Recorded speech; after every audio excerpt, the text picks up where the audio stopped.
Salut les amis, c'est Thomas Intech, j'espère que vous allez bien. On se retrouve aujourd'hui pour mon test de l'iPhone 13 Pro. J'attendais énormément ce produit pour l'aspect photo et vidéo. Alors, installez-vous confortablement, on regarde tout ça dans cette vidéo. Allez, c'est parti. On commence avec le petit unboxing des familles. Et pour cela, je vous propose une immersion totale dans ce déballage. C'est parti.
Quel pied d'ouvrir ce nouvel iPhone 13. Vous le savez, j'adore ça, ouvrir les nouveaux produits, c'est un vrai kiff total. Mais dites-moi en commentaire, vous en pensez quoi qu'Apple nous fournisse des écouteurs comme ça filaires? Enfin, franchement, qui s'en sert aujourd'hui? Enfin, dites-le moi, ça m'intéresse vraiment. Alors, au niveau du design, on va pas se le cacher, c'est pas non plus la révolution par rapport à l'iPhone 12 Pro de l'année dernière. Le design à bord carré donc est conservé, la tranche elle est en acier inoxydable brillant, c'est vraiment magnifique pour le coup, gros coup de cœur. J'ai choisi pour la première fois une version graphite et je trouve que ça claque vraiment. D'autant plus que je souhaitais faire évoluer mon iPhone avec des coques de différentes couleurs pour faire des tests et je trouvais notamment que la version graphite me permettait de faire plus de choses. Pour avoir vu les autres coloris en Apple Store notamment, je trouve que le bleu alpin, finalement, je l'avais critiqué justement à la sortie lors des annonces d'Apple, mais finalement, c'est une très belle version, il rend très bien. Donc bravo pour ce nouveau bleu. L'encoche, elle, a été réduite de 20%. Ça fait du bien, mais honnêtement, j'ai hâte qu'elle disparaisse complètement. A noter que ce nouvel iPhone est plus épais et plus lourd, notamment de 15 grammes. Donc autant vous dire que vos coques de l'année dernière, vous pouvez les mettre à la poubelle et repartir sur de nouvelles coques. Parce que ça ira pas. Sur la face avant, Apple a misé sur de la céramique Shield, donc avec une meilleure protection de l'écran. Mais moi, je préfère quand même utiliser un verre trempé pour éviter tout problème. Parce que par le passé, j'ai quand même abîmé pas mal d'iPhone, surtout sur la face avant. Donc pour un produit à plus de 1000 €, je ne prendrai pas le risque. D'ailleurs, si ça vous intéresse, c'est non sponsorisé. Je vous mettrai les liens dans la description des différents accessoires que j'utilise. Parce que pour le coup, j'ai beau payer un téléphone très cher, au niveau des accessoires, je suis un petit peu plus radin. Donc je me suis orienté sur des coques et protections d'Amazon qui sont vraiment de très bonne qualité. Donc je vous mettrai les liens dans la description. Enfin, les capteurs photos sont très très gros et ça commence à faire massif sur un smartphone. Et on se demande jusqu'où ira Apple pour améliorer la partie photo vidéo au détriment du design. Ouais, j'ai hâte de voir. Alors concernant les nouveautés et améliorations de cet iPhone, on découvre un super écran Retina XDR ProMotion avec un taux de rafraîchissement 120 Hz adaptatif. C'est-à-dire que l'écran peut passer de 10 à 120 Hz en fonction du contenu affiché. Le rendu est incroyable, vraiment, avec ce 120 Hz. C'est ultra fluide, les animations sont très belles.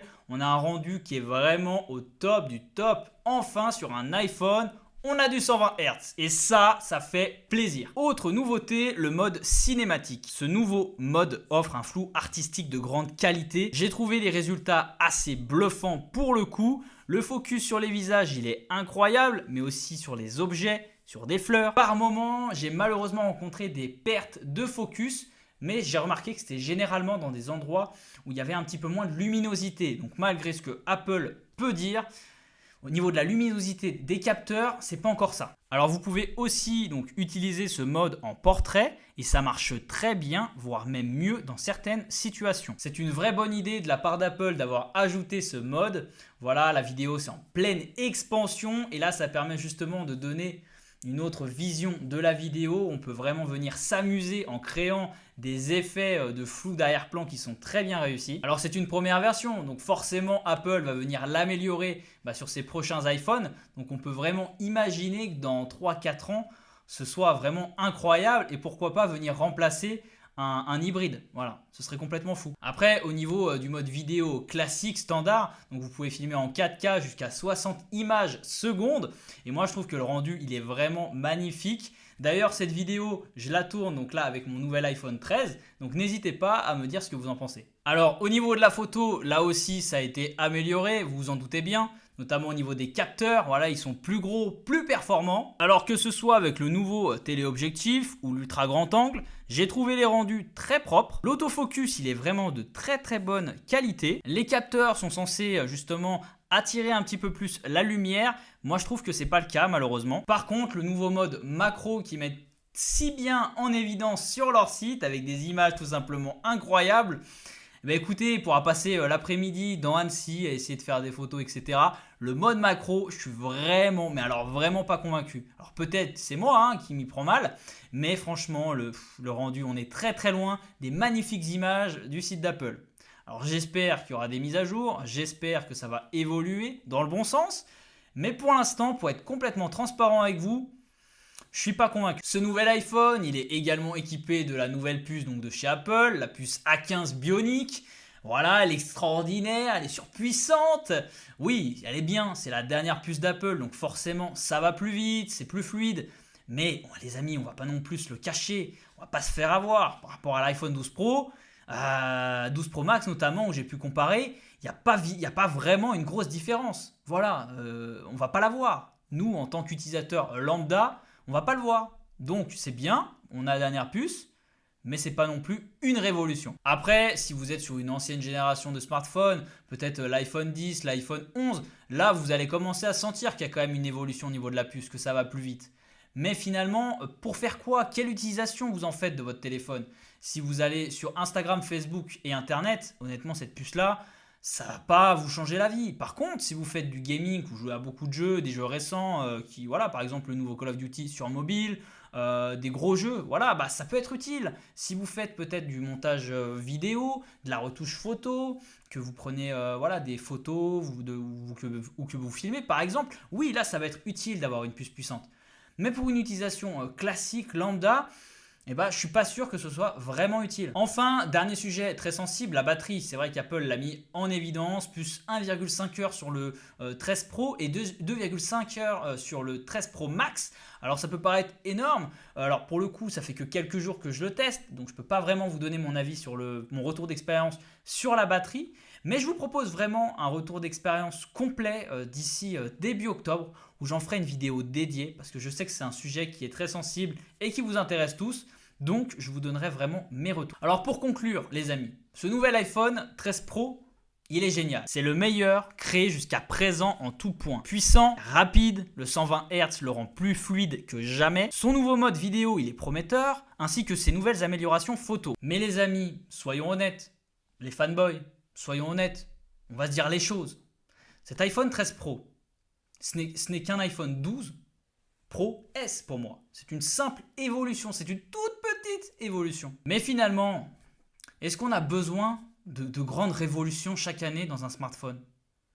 Est-ce que les iPhones ne sont pas déjà des excellents téléphones? Est-ce qu'on a besoin de plus?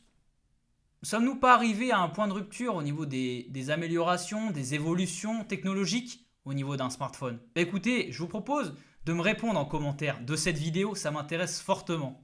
Merci d'avoir regardé cette vidéo, j'espère qu'elle vous aura plu. Si c'est le cas, petit pouce bleu des familles, ça fait plaisir, ça fait progresser la chaîne, ça donne de la visibilité. Donc on y va, on lâche le pouce. Et si on n'est pas abonné à la chaîne, on s'abonne, on est bientôt 10 000 sur la chaîne. Donc on n'hésite pas, allez, on fait partie de la communauté. En tant que fan de tech, fan d'Apple, venez, venez les gars, il y a de la place. Sur ce, on se donne rendez-vous très vite pour une prochaine vidéo. Allez, salut.